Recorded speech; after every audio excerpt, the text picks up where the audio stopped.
En octobre dernier, 2 attaques terroristes ont frappé le Canada. Depuis ces événements, les forces de sécurité canadiennes ont augmenté leur présence dans les lieux sensibles à travers tout le pays. À Québec, pourtant, les mesures de sécurité semblent peu visibles, alors même que le maire de la ville, Régis Labaume, a parlé de possibles loups solitaires dans la région de la capitale.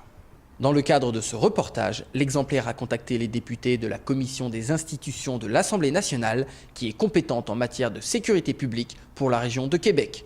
Nous avons cherché à connaître les mesures qui pourraient être mises en place en cas d'attaque terroriste.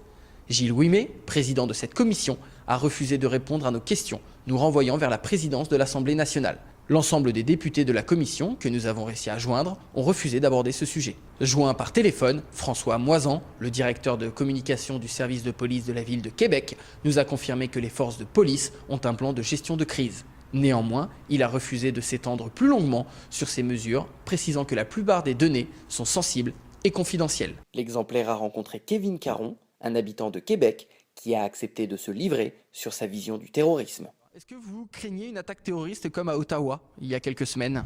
Non, pas à Québec, parce que je crois vraiment que l'attaque était dirigée envers le pays, plus que vers une des provinces en particulier. Stéphane Lemant-Langlois, titulaire de la chaire de recherche du Canada en surveillance et construction sociale du risque, a accepté de répondre à nos questions. Il est spécialisé en terrorisme. Nous l'avons notamment interrogé sur le risque des terroristes isolés. En fait, ce que ça veut dire, un loup solitaire, c'est qu'on ne voit pas derrière lui une organisation qui est là pour le former, le financer, l'héberger, le transporter, bon, etc.